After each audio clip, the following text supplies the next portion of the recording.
o sea, los compuestos oxigenados, comenzando en la clase de hoy por alcoholes. Antes de avanzar un poquito más, vamos a aprovechar y vamos a hacer una revisión general de las funciones oxigenadas. Entonces, fíjense, tenemos en primer lugar los alcoholes, que son los que vamos a ver hoy, luego éteres, en los que el oxígeno está entre dos grupos alquilos, un poco más oxigenados los aldehídos, fíjense que tenemos carbono, doble ligadura al oxígeno, y las cetonas, que son isómeros de función, también carbono, doble ligadura al oxígeno entre dos grupos alquilos, y por último la función oxigenada, la función más oxigenada en la química orgánica, que son los ácidos carboxílicos, que también los vamos a ver. Bien, comencemos con la estructura. La estructura que identifica siempre a los alcoholes es un radical alquilo o alilo con un OH, ¿no es cierto? Un hidroxilo.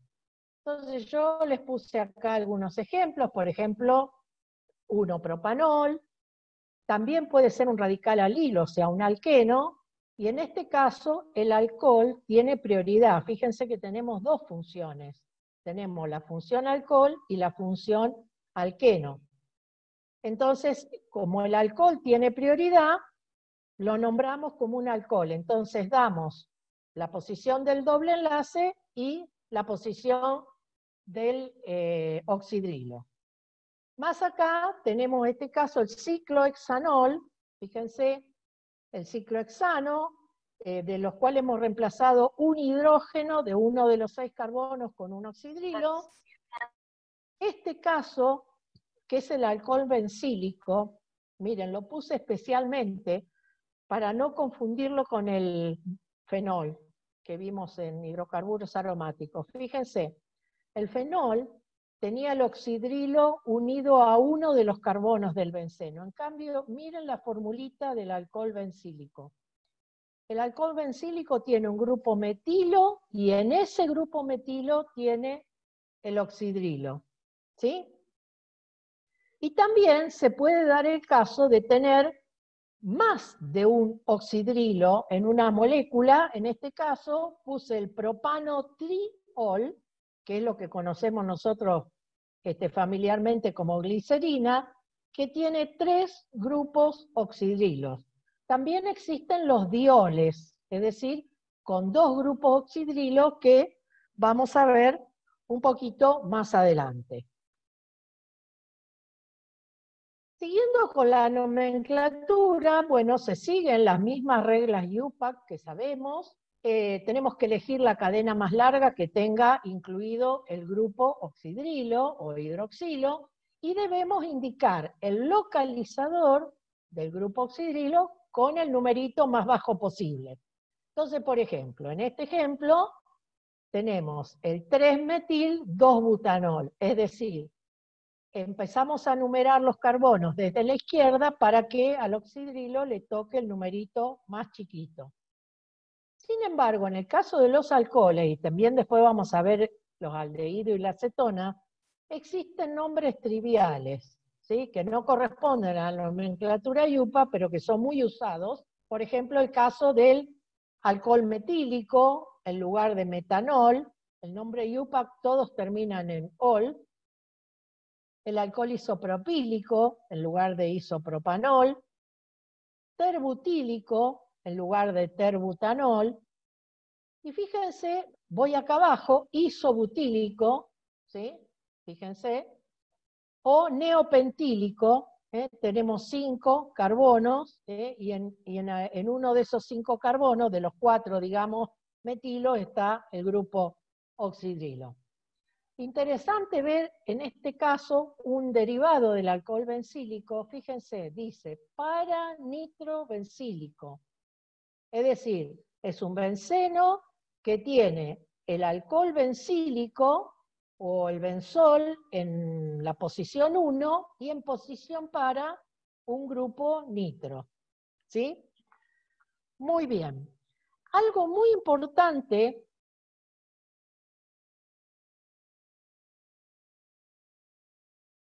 importante es la clasificación de los alcoholes. Según cómo se clasifican los alcoholes, según el tipo de carbono en el cual esté el oxidrilo. Si el oxidrilo está en un carbono primario, como es este caso, ¿ven? El alcohol se llama primario. Si está el oxidrilo en un carbono secundario, el 2-butanol es un alcohol secundario, y si está en un carbono terciario, es un alcohol terciario. ¿Por qué es importante esta clasificación? Bien, es importante porque la reactividad que tiene el alcohol primario, secundario o terciario va a ser diferente de acuerdo a la reacción que nosotros querramos hacer. Entonces es importante tener presente esta clasificación, similar a lo que habíamos visto para halogenuros de alquilo, ¿no es cierto? Muy bien. Veamos un poquito qué es lo que sucede con las propiedades físicas de los alcoholes. Bueno, una propiedad física muy destacada de los alcoholes es el punto de ebullición. Resulta que si vos comparás el punto de ebullición de un alcohol respecto de un alcano similar, fíjense, yo acá les puse el punto de ebullición del etano, 2 carbono, menos 88 grados. Y el del metanol, 78,3 grados. Bueno, fíjense, es muchísimo más alto, ¿sí? Muchísimo más alto. Esto creo que está equivocado, me parece que es etanol. Bueno, ¿por qué es esa diferencia? Bueno, nosotros decimos que los alcoholes son líquidos asociados porque entre sus moléculas, al igual que el agua, forman uniones puente-hidrógeno. Fíjense, ¿cómo forman las uniones puente-hidrógeno? Entre el hidrógeno de una molécula y el oxígeno del oxidrilo de otra molécula, ¿sí? Muy similar al agua en ese aspecto, ¿sí? Entonces, al tener la posibilidad de formar uniones puente-hidrógeno, su punto de ebullición siempre es mucho más elevado. También es interesante ver qué es lo que sucede con el punto de ebullición cuando aumenta el número de átomos de carbono. Bueno, aumenta. Aquí está corregido. El metanol 64,5 grados, el etanol 78,3, el propanol 97,2. O sea, la conclusión es que el punto de ebullición aumenta con el número de átomos de carbono, pero fíjense acá hay algo interesante. Las ramificaciones disminuyen el punto de ebullición. Fíjense, el N-propanol o propanol lineal, 97,2 grados. El isopropanol secundario, 83 grados. Bien, ¿por qué se da esto? Bueno, esto se da porque al tener ramificaciones es más difícil formar las uniones puente-hidrógeno. Entonces, al no tener tantas uniones puente-hidrógeno, el punto de ebullición no es tan elevado, ¿no es cierto? Y baja. Y como para tener una idea de las características de los alcoholes, bueno, hablando de alcoholes lineales, de carbono 1 al 11 son líquidos, de carbono 12 en adelante son sólidos, son grasos, ¿sí? Ustedes saben que, por ejemplo, las cremas de enjuague se hacen con un alcohol de muchos átomos de carbono que se llama el alcohol cetílico, que es como una cera, es como una grasa, ¿sí? ¿Cuál es la ventaja? Bueno, son grasosos, pero se disuelven en agua, ¿sí? Entonces, por eso son útiles para las cremas de enjuague. Y en el caso de la solubilidad, fíjense lo que dice acá. De carbono 1 a carbono 3 completamente solubles. Ahora, de carbono 4 en adelante, disminuye la solubilidad. ¿Por qué es eso? Bueno, fíjense que ¿por qué los alcoholes son solubles en agua? Primero, los alcoholes son sustancias polares debido a la presencia del oxidrilo, ¿no es cierto? A ver si podemos ver acá, ¿no? El oxidrilo le genera una cierta polaridad a la molécula del alcohol. Por lo tanto, son solubles en agua, que es un solvente polar. Ahora, cuando la estructura del alcohol, es decir, la molécula, el radical R, se va agrandando, ¿sí? Cada vez tiene menos efecto esa polarización. De manera que la solubilidad empieza a disminuir. Por eso es que los primeros términos son solubles, ¿sí? Y a medida que se va alargando la cadena, son menos solubles cada vez porque se pierde ese efecto de la polaridad. Muy bien. Otra propiedad interesante para que veamos en los alcoholes es evaluar su acidez y su basicidad. Los alcoholes por principio son ácidos y bases débiles. Si yo digo que un alcohol se comporta como una base, tiene que poder aceptar un protón, ¿verdad? Entonces fíjense, como el alcohol tiene el oxidrilo y el oxígeno, tiene pares de electrones disponibles, es capaz de aceptar un protón del agua y sucede este equilibrio. Se forma este ion llamado ion oxonio o alcohol protonado, me van a escuchar decir ustedes, y por supuesto queda libre el oxidrilo en el caso del agua, ¿no es cierto? Y en el caso de comportarse como ácido, tiene que ser capaz de dar o ceder un protón, que en este caso lo hace con el agua, y se forma este anión llamado alcóxido, ¿sí? Y queda el ion hidronio, ¿no es cierto?, en el equilibrio. ¿Por qué decimos que son ácidos y bases débiles? Bueno, son muy débiles, ¿sí? En el orden del agua, muy, muy débiles. Pero vamos a ver algo que es interesante. Hay ciertas cuestiones que pueden modificar la acidez de los alcoholes, ¿sí? Entonces, dependiendo qué tipo de grupo o de átomo esté unido al carbono que soporta el oxidrilo, puede ser que aumente o que disminuya la acidez. Vamos a ver un poquito, hablando acá en la ecuación de equilibrio que ustedes ven acá con el K sub A. Cuando nosotros hacemos la ecuación de equilibrio, es decir, en este caso, metanol con agua, que da metoxi, el radical metoxi y el ion hidronio, yo voy a decir, todo sustituyente del alcohol que desplace el equilibrio hacia la derecha va a favorecer la acidez, ¿verdad? En cambio, si hay algún sustituyente acá en el alcohol, en este carbono, que desplaza el equilibrio hacia la izquierda, ese va a disminuir la acidez. Bueno, miren, ¿qué grupos favorecen la acidez? Es decir, desplazan el equilibrio hacia la derecha. Todo grupo que haga que este anión alcóxido sea lo más estable posible. Es decir, si vos tenés grupos que sean atractores de electrones, es decir, que nos ayuden a dispersar esta carga negativa, ¿sí?, que está acá, eso nos va a ayudar a aumentar la acidez. Va a estabilizar el anión, ¿sí?, y por lo tanto va a desplazar el equilibrio hacia la derecha, aumentando la acidez. Ahora vamos a ver ejemplos.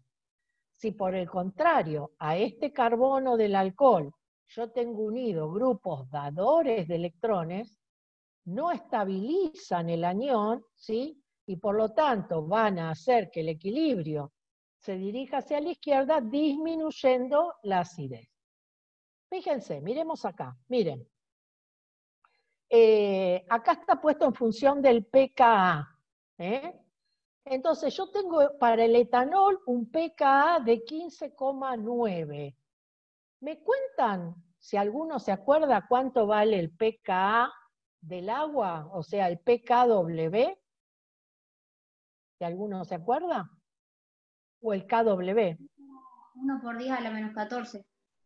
¿Puede Sí, ser? muy bien, claro, exactamente. O sea que el pKw vale 14.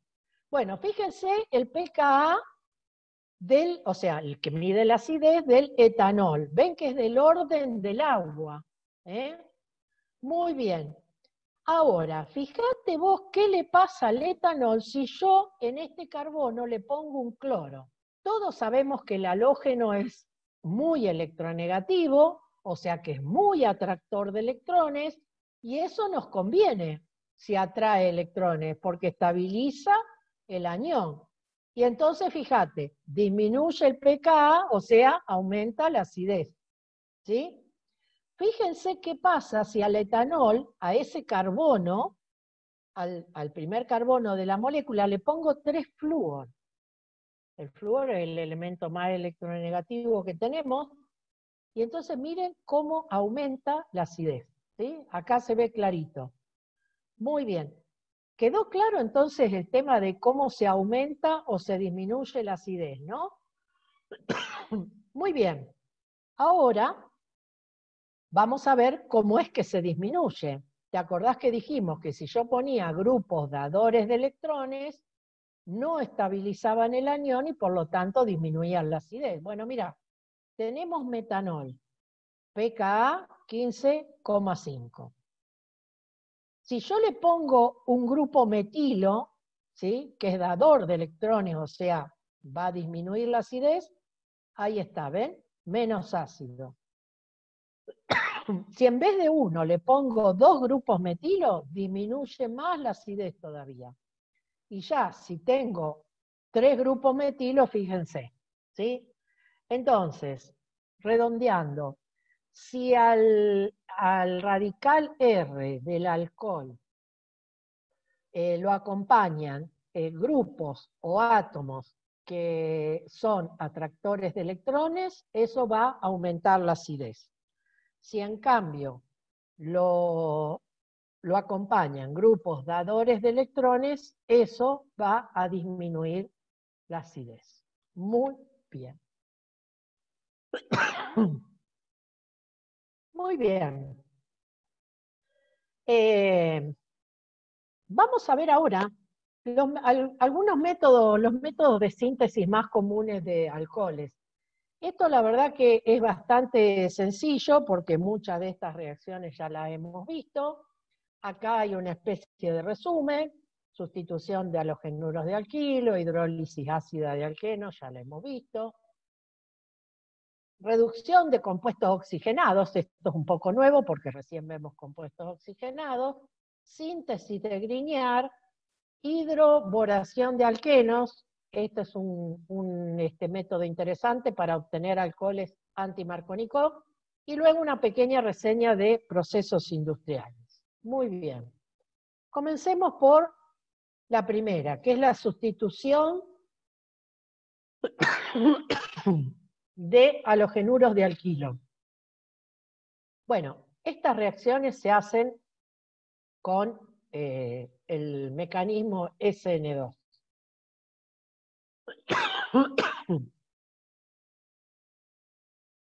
¿Quiénes eran los que mejor daban el mecanismo SN2? ¿Se acuerdan? Los halogenuros de alquilo primarios. ¿Se acuerdan que había una inversión de la molécula? Bien, si yo lo trataba con una base fuerte, justamente lo que se obtenía era un alcohol. Y como el halogenuro de alquilo es primario, el alcohol que se obtiene es primario. Entonces acá tenemos un ejemplo: cloruro de etilo con hidróxido de sodio, etanol y cloruro de sodio. Muy bien. ¿Qué pasaba con los secundarios? Bueno, acá tenemos un problema, porque el mecanismo SN2 compite con el E2. Entonces, si la reacción evoluciona a través del mecanismo SN2, sí obtenemos un alcohol secundario. Ahora, si evoluciona a través del mecanismo E2, lo que obtenemos es un alqueno. Por ejemplo, cloruro de isopropilo, podemos obtener isopropanol o propeno.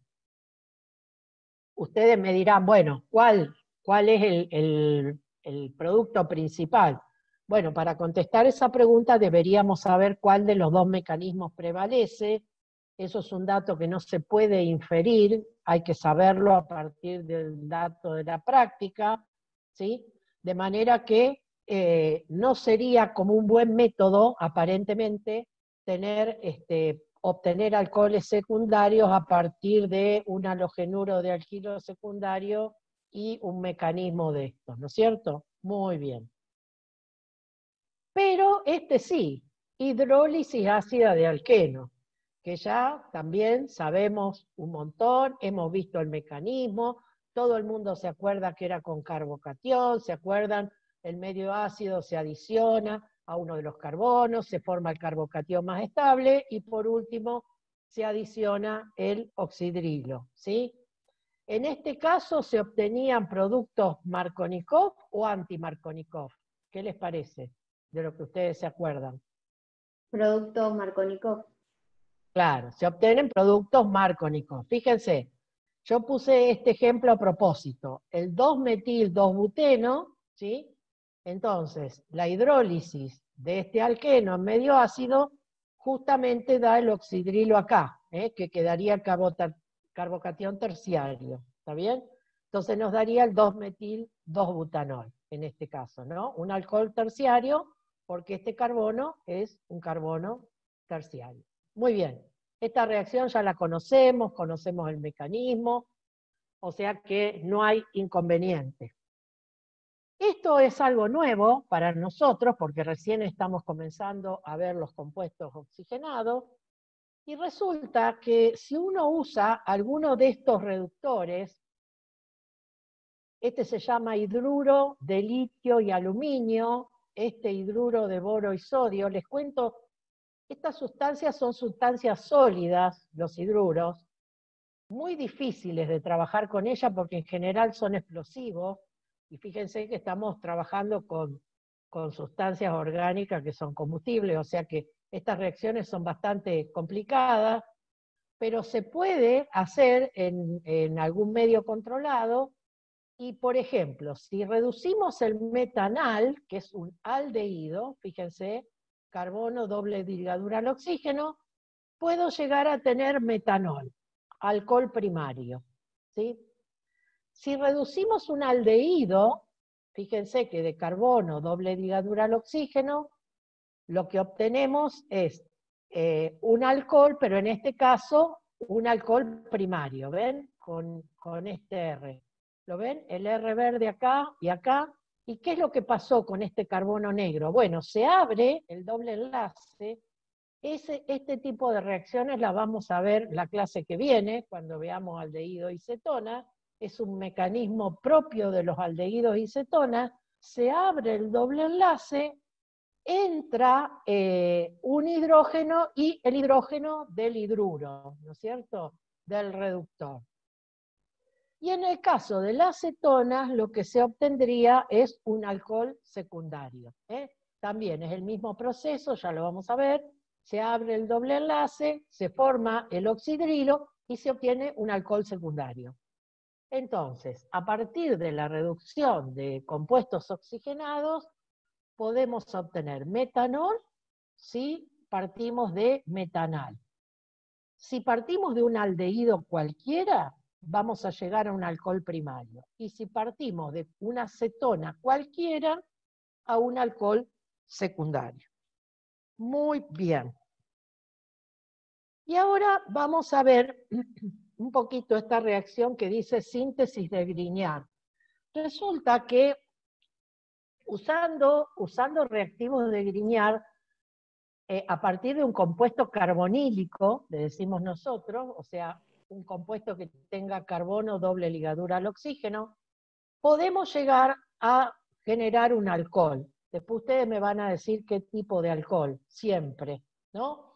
Entonces yo puedo tener acá un aldehído o una acetona, lo que les contaba hace un ratito, se abre el doble enlace, ¿sí? Fíjense que se forma un carbocatión, el oxígeno queda cargado negativamente, y acá volvemos a encontrarnos con los reactivos de Grignard. Los reactivos de Grignard son muy útiles en la síntesis orgánica porque son compuestos muy polares, ¿sí? Entonces, fíjense, el radical alquilo, primero vamos a explicar por qué el magnesio tiene una carguita parcial positiva, porque el cloro es muy electronegativo, ¿no es cierto? Yo no lo he colocado acá, pero todos sabemos que acá hay una carga parcial negativa que genera a su vez una carga parcial positiva en el magnesio, y por lo tanto el radical alquilo queda con una carguita parcial negativa.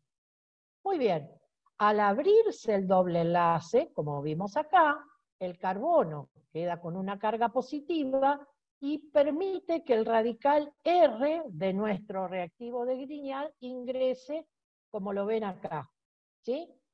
Luego, el magnesio junto con el cloro, con esa carga positiva, pueden ubicarse al lado del oxígeno. Y entonces obtenemos este compuesto. Finalmente, la hidrólisis de este compuesto nos permite obtener un alcohol y como subproducto el cloruro básico de magnesio que habíamos obtenido en algunas otras reacciones que usamos los reactivos de Grignard. Fíjense, ¿qué tipo de alcohol obtuve yo acá? ¿Qué les parece? ¿Primario, secundario o terciario?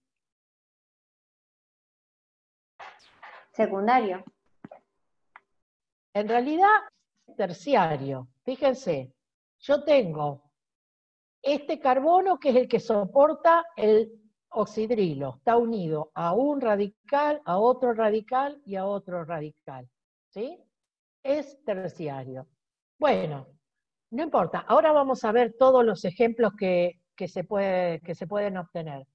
Pero redondeamos la síntesis de Grignard. Significa que yo hago reaccionar un compuesto carbonílico, es decir, un compuesto que tiene un carbono con doble ligadura al oxígeno, a partir de que se abre ese doble enlace e ingresa un reactivo de Grignard. ¿Saben lo que es interesante de esta reacción? Por eso lo puse de color rojo. El reactivo de Grignard lo podés poner con el R rojo que vos quieras. ¿Está? Entonces vos podés obtener la molécula de alcohol que necesites. Miren, vamos a ver los diferentes ejemplos acá. Bueno, perdón, vamos acá. Ya habiendo visto cómo es el mecanismo, acá está la reacción, fíjense cómo está planteada de manera sintética, ¿no? El R rojo del reactivo de Grignard, éter es el solvente, ¿sí? Y luego la hidrólisis ácida del compuesto. Si yo tengo metanal, fíjense, es un aldehído, acá está el carbono carbonílico, ¿ven? Pero es un aldehído, tiene dos hidrógenos. Fíjense que se obtiene un alcohol primario. Es en el único caso que vos podés llegar a un alcohol primario. ¿Sí? Bien, si yo tengo otro aldehído que no sea metanal, fíjense, tengo carbono, doble enlace al oxígeno, pero ahora en vez de tener dos hidrógenos, tengo un R y un hidrógeno. Entonces fíjense cómo queda la estructura. ¿Ven? Se alcanza a ver acá que este R' es por culpa del reactivo de Grignard y el hidrógeno verde es por culpa de la hidrólisis, que yo termino armando el alcohol. ¿Ven? Entonces, vamos a suponer que yo tuviera acá el R este azul fuera un metilo. Entonces tengo etanal. Si yo quisiera que esto fuera alcohol 2-propanol, o sea, que este fuera un metilo, yo tengo que poner un metilo acá en el reactivo de Grignard, ¿se dan cuenta? En cambio, si yo quiero que esto fuera 3 carbonos, tengo que poner 3 carbonos rojos acá, ¿sí? Lo importante hasta ahora entonces es ver que si yo uso metanal, llego a un alcohol primario. Si uso otro aldehído que no sea el metanal, siempre voy a llegar a uno secundario. En cambio, si yo uso una acetona, fíjense la diferencia, en vez de R hidrógeno, tengo dos R's diferentes, sí o sí termino obteniendo siempre un alcohol terciario. ¿Sí?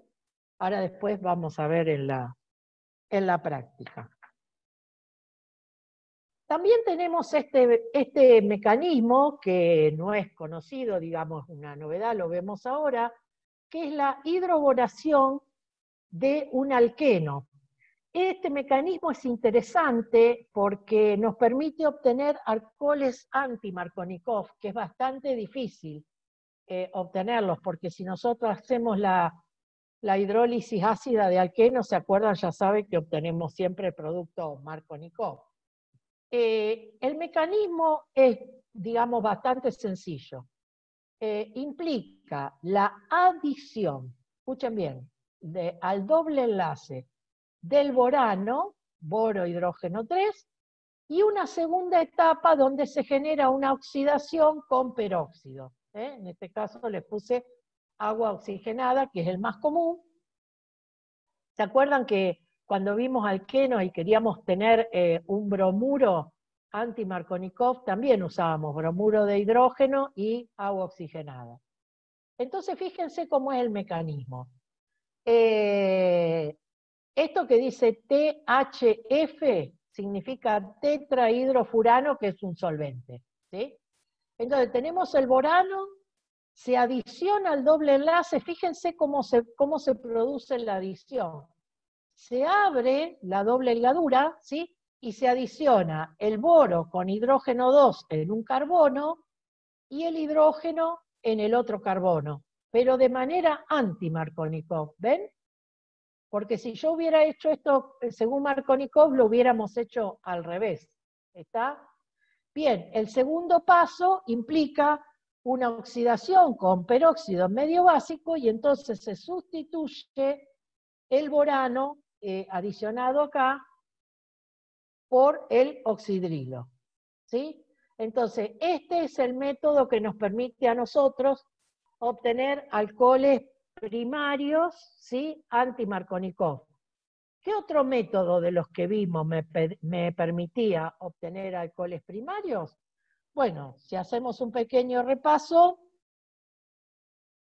alcohol primario lo podía obtener también a partir del etanal, ¿sí? Con los reactivos de Grignard, ¿sí? Ahí también podía obtener alcoholes primarios. Muy bien. Un poco de reseña de los procesos industriales. La verdad que se acuerdan que yo les comenté siempre que esto quizá después ustedes lo van a ir viendo en las materias un poquito más avanzada de la carrera, pero es interesante que lo veamos. Industrialmente, digamos, existen básicamente 3 procesos para obtener alcoholes. La hidratación de alquenos en medio ácido, ¿sí? Que es la que nosotros conocemos. En una época, digamos, la fábrica está en Campana, sigue estando, pero ya cerró. La empresa Carboclor fabricaba alcoholes a partir de la hidrólisis ácida de alquenos, recibía de la ESO, que tenía cerca, a través de una cañería, una corriente de carbono 4 y carbono 3 de alquenos, ¿sí? Y fabricaba alcoholes con este proceso, digamos, a partir de esa reacción, con múltiples inconvenientes, digamos, operativos. Imaginan lo que es trabajar con sulfúrico, y además, pero lo hacían igual, porque lo bueno del proceso es que genera alcoholes con trazas de agua, y esta gente, casi toda la producción que hacían la vendían, la exportaban para perfumería. Entonces usaban este método. Luego, otro proceso que se llama proceso oxoalcoholes, ¿sí? También a partir de alquenos para obtener alcoholes primarios, ¿sí? Esto es una planta que pensaba poner YPF en la destilería La Plata. No tengo seguridad en este momento de que esté funcionando, pero el proyecto de oxoalcoholes, digamos, era un proyecto muy importante. Fíjense, lo que se hace es tratar al alqueno con monóxido de carbono y generar un aldehído. ¿Ven? Y luego ese aldehído se reduce con hidrógeno en presencia de un catalizador y se produce el alcohol primario. Justamente como habíamos hablado de la reducción de productos carbonílicos, ¿se acuerdan que comentamos con el hidruro de litio y aluminio? Muy bien. Acá está el catalizador especial que se usa en este caso. Y el último método es por fermentación.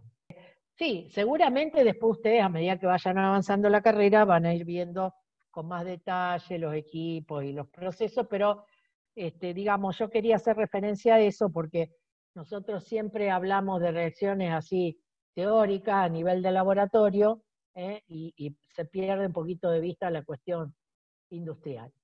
Bien, ¿qué tipo de reacciones dan los alcoholes? Bueno, acá tenemos 4. Dan formación de alcóxidos, lo que pone en evidencia el carácter ácido del alcohol. También forman halogenuros de alquilo, lo que también pone en evidencia al revés el carácter básico que tienen los alcoholes. Los alcoholes se pueden deshidratar, ¿sí? ¿Algunos se acuerdan qué se obtenía si yo deshidrato un alcohol?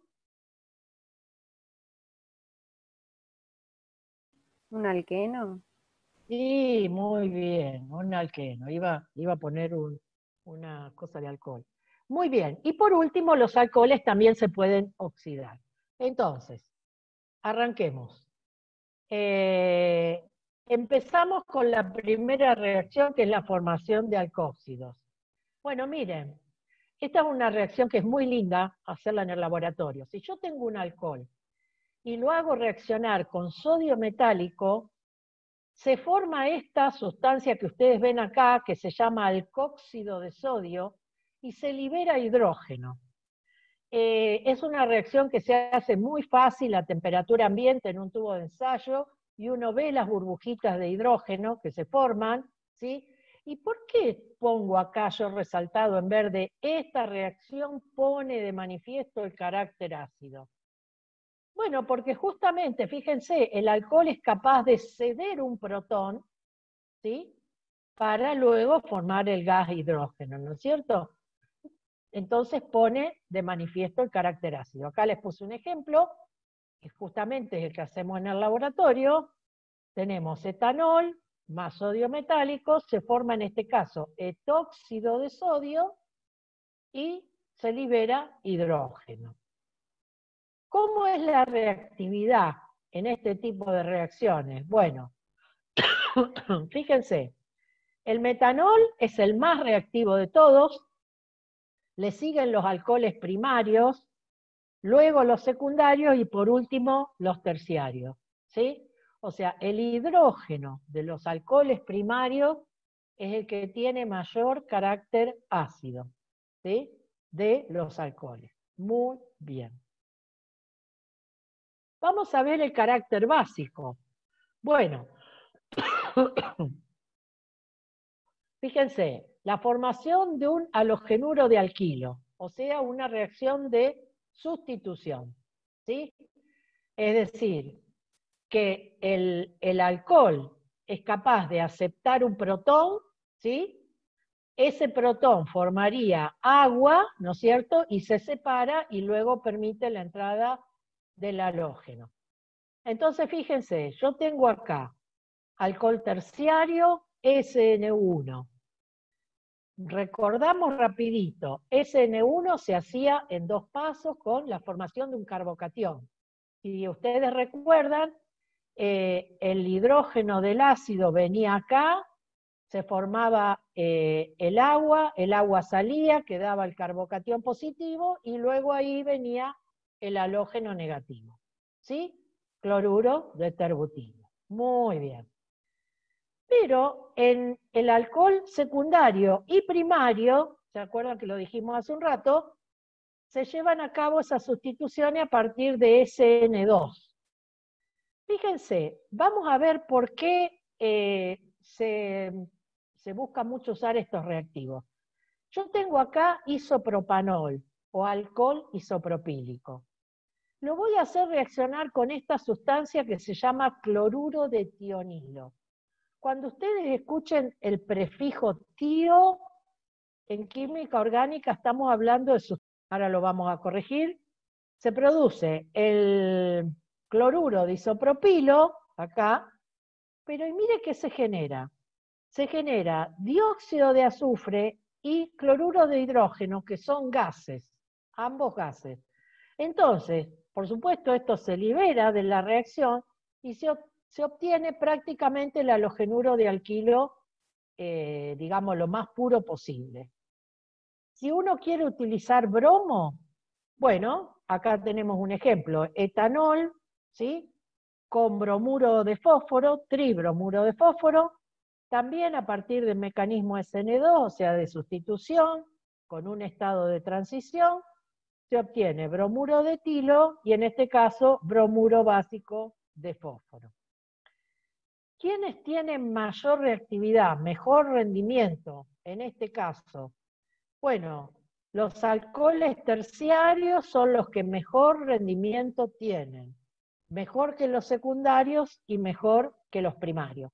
Fíjense que es exactamente al revés de lo que vimos hace un ratito. Vuelvo un poquito para atrás.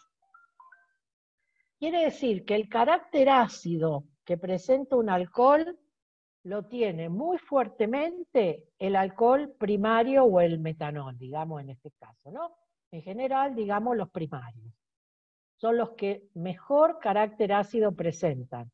En cambio, cuando yo quiero evaluar el carácter básico, es decir, cuando yo hago la sustitución del oxidrilo por un halógeno, los terciarios, ¿sí?, son los que mejor rendimiento dan, a través del mecanismo SN1.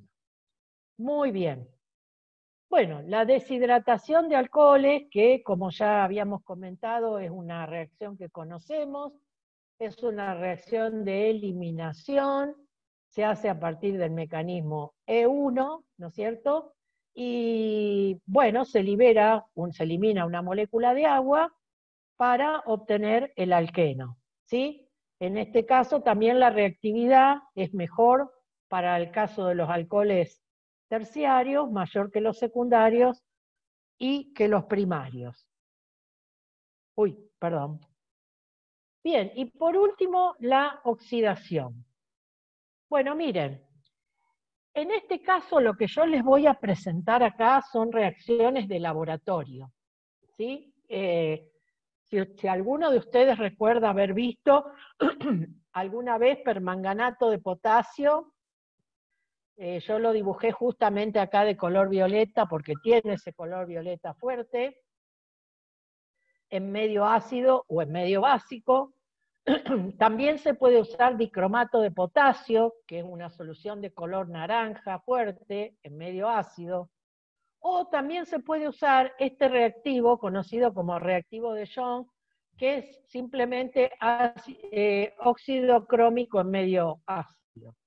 ¿Qué es lo que logramos nosotros con estos oxidantes a nivel de laboratorio? Bueno, aumentar la oxidación de la función alcohol. Entonces, si yo tengo un alcohol primario y lo oxido, llego al aldehído. Si a su vez oxido al aldehído, llego al ácido carboxílico, que es la función más oxidada.